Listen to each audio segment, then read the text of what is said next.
Ciao amici di Coaches e benvenuti in questa nuova intervista. Oggi siamo con un ospite internazionale, coach Damien Hertog, a cui do il benvenuto, ringrazio per essere qui oggi e prima di passare a questa intervista dove faremo le solite nostre 3 domande, voglio un attimo presentarvi il mister che ha allenato la nazionale Under 20 dell'Arabia Saudita. È stato il coach dell'Al-Jazira, allenato nel settore giovanile del Feyenoord, l'Under 19, e poi, oltre ad aver avuto una carriera da giocatore della massima serie olandese, avendo giocato nell'Excelsior, è stato anche allenatore dell'Excelsior e vice allenatore con Mario Bin nel Apoel Nicosia.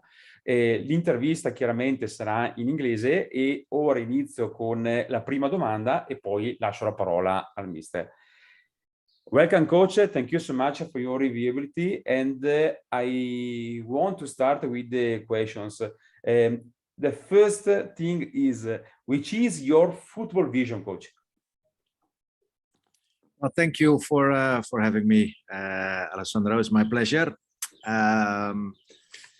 My football vision, of course, we are all influenced by a lot of people, and as you know, I'm from the Netherlands, so I was also influenced by the Dutch football philosophy, and everybody knows Johan Cruijff, of course.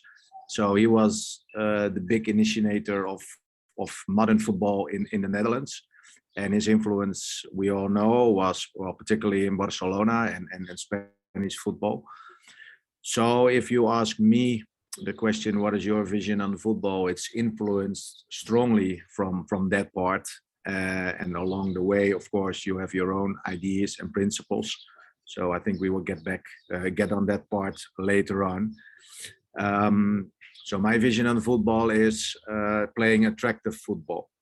But attractive football without winning, and it's not a phrase that I make up, doesn't make sense, as you probably know better. So we want to combine the attractive football with results. And that leads my vision on football is being dominant. So if you're talking about your general principles, is being dominant in a very offensive playing style with creativity. And being unpredictable. So if you want to put it in boxes, that's basically how you can define my vision on football. And I think that's something we saw already in the past with good examples in the 70s of the way Ajax played. I think that was dominant in an offensive style and creative. And you still see that especially with Dutch coaches, like the last good example is the previous coach of Feyenoord, Arne Slot. He tries to play dominant and offensive style. One part was missing is winning the final against Rome. So I'm happy for the Italian viewers. And Mourinho will say, yeah, it's about winning, and he has a point. So you have to find that balance in getting results and playing in an attractive way of football. So, absolutely, because I think also, I want to link your first question, first answer on second question, because I ask you your offensive and defensive principles during the game, during the match, also during the trainings. Yeah. Well, of course, like first you have the general principles, like I told you, and all mine principles, both in attack, transition, defense, and another transition, and even in set pieces. I will get back to that. Are all divided in principles, all based on being dominant. Formation is not leading. The principles are leading, because you can talk about 4-2-3-1, you can talk about 4-4-2, 3-5-2. We all know all all the different formations, but your principles will always be the same. So if you want to be dominant, and we like to be dominant, and I like to be dominant with the ball, it's important to start build up from behind. That's always our first option. To create an overload in build up, to create an overload in midfield, and to be able to create a lot of chances in to get to your final third, and create a lot of chances. So those are your big principles. So I call them our build up. We are center orientated. We want to play through the middle. We want to create chances, and to prepare ourselves of losing the ball. A very important principle is our rest defense. Without a good rest defense, you're not able to attack well. Yeah, you can attack well, but you will concede a lot of goals. So that doesn't make sense. Yeah. So those are the main basic principles in attack: to be dominant and to be able to create a lot of chances. Because if you study, the data shows that the big teams in European football, but also in leagues, they are able to create the most chances. So Man City or Liverpool, and they do that with a way of play. And in my opinion, the passing game is very important. So the passing game, you see, like City is probably the best example. They play 600-700 passes every game, and that's a philosophy. You like that or not, but I like it, to attack in that format. And it's easy to say, okay, City, they have probably all the money in the world, so they can get all the players they want. So the way Guardiola wants to play, it's easy because you find the best players who suit in your philosophy. But still, I also strongly believe you can also have the same philosophy with a lesser team. And you already mentioned when I worked for Al-Jazira in Emirates. Yeah. We didn't have the most money of all teams, but our philosophy play was still the same. And we were also able to play the 500-600 passes during games. And so yeah, that's my philosophy. And of course, in the main principles, you have your sub principles for them. So if you talk about rest defense, we always want to have +1 defender in the back. If you talk about creating chances, you want to get as many possible balls in your pockets. You want to have your runs behind. You want to have your 1v1, your combination play. So you structure that, or I have structured that in this whole methodology, and you structure that also in your training session. So there's no training session which goes without training your principles or your sub-principles. The only exception is if you want to have like a recovery training, or you need a fun training because the mental state of the players are different for some reason. But normally your tactical periodization, you always take your principles and your sub-principles with you. Same applies. Now, in my vision, if you attack well, if you can dominate the game, if you have a lot of ball possession, the less focus there will be on transition, and even less focus on defending. Yeah. So that's also how I structure the week and the weeks. So 7 out of 10 training sessions the content will be attack. The better we attack, the better we play in the middle, the better we can keep the ball, the more goals we can score, the less we have to defend. So it's, in a way, it's logical. Not always realistic, because you also have an opponent, and sometimes the opponent is better, or sometimes in games you are getting tired, or and then you have to go back. So obviously you have to have a real strong defensive plan to be able, we'll come back to that, to be able to get results and to win games. So I think this is the framework that I work in. So thank you, Coach. Before to close the interview, I would like to ask one thing, because I usually ask another thing. Okay, we spoke about the tactical situation, the technical situation, when how you organize the week, how you organize the principles during the week, during the matches.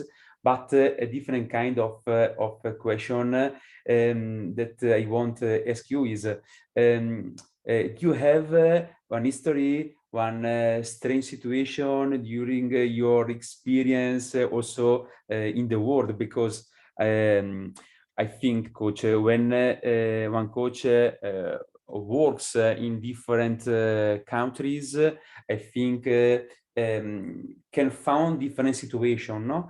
And while I listen you, I thinking about this, no? And I want to ask you this: do you have an history, any situation you spoke with the Italian coaches? If I have an history with Italian coaches? Sorry, I didn't understand the question. So what is my history with Italian coaches, you mean? No. You have a situation that you want to speak about, or in Saudi, or in Cyprus, or in other countries? Yeah, of course. It's working in Cyprus. So the further you go south from the Netherlands, there is obviously a different culture, more emotional, and so it's always, to what extent do you have to adapt to the cultural situation, to the emotional situations, and as coach, you have many experience from that. What can I say? In UAE, for example, a lot of times you come to the training ground. We train a little bit later in the afternoon, like 5 or 6, depends on the warmth and the climate during the period of the year. And there was like big cake and all these sweet stuff, and you say, okay, but yeah, we need to train in 1 hour, so yeah, how's possible? But it's like a ritual there, it's come something with the culture, so you can fight it or not. But of course, in the beginning we were surprised, and without judging, because I think it's easy to judge in everything, but you just, okay, sometimes you go with the flow, sometimes you have to make your own boundaries. So many things, in preparation on a game. We were heading for a 1 hour drive by bus, and the captain came to me and said, coach, can we stop along the way, because someone passed away and we want to give our condolences, and those situations I could not imagine would happen in the Netherlands, because everything is like structured in line, and like that. And in Saudi and UAE, you sometimes have to go with the flow and accept things how they go. So you have to be prepared that maybe in we call it discipline or professionalism, or how you want to call it. You have to balance things out for that matter. So that was, you have to experience, and you have to go with that. And I think everybody will recognize these kind of things. In the end, for me, the most important thing is that the players enjoy the training, that they're willing to work hard, like really, really, really hard, and get the performance on the day. So that's always leading. That's always leading for me, and that's up to every coach how he thinks he wants to achieve that, and he can achieve that. but sometimes you have to adapt in certain situations. So yeah, I don't know how long the interview is, but there was last one, Mr. George Weah, I think we all know. He was a big player. Yeah. And he has a big position in his country. Yes. And there was match day -1, so we had a training. Technical director called me and he said, "Hey coach, Mr. George Weah is coming tomorrow. Can he join the training?" Okay, yeah. Can he join the training? Yeah. Yeah, of course he can join the training. Tell me what time does he come? Because we train at 6 and yeah, he will be there on time. Okay, good. So I told to my staff, okay, Mr. George Weah coming, and oh, coach, by the way, he's also bringing some friends. Okay, bring some friends.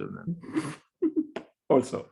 And so I'm very open, and it's okay. It was okay for me because the you know, I can work around. The team was prepared. The team knew exactly what to do, and but in Netherlands or in Italy, or you cannot imagine that the match day -1, you know, but okay, it was important for the club and important that he was there, and we were really privileged and honored that he was there. But then he went to train at 6 o'clock. There was no Mr. George Weah. 6:15, no Mr. George Weah. So yeah, what can you do? I just started training. Yeah. And then 3, 4, 5 cars came, and Mr. Weah came, and in the end, it was amazing. He joined, his friend joined. We had like 1 hour 15 training session, and day after everything was fine. You know, this is great experience, good story to tell as well, in birthday parties or whatever, like here. So yeah. Hopefully that says something.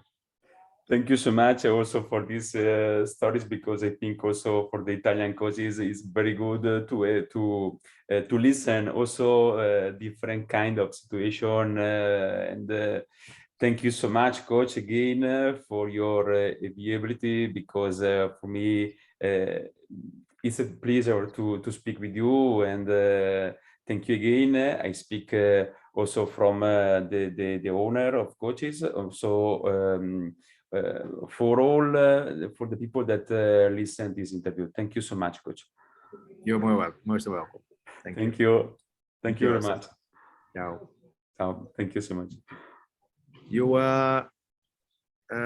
stop recording now, eh? Oh no. Yes, just a moment.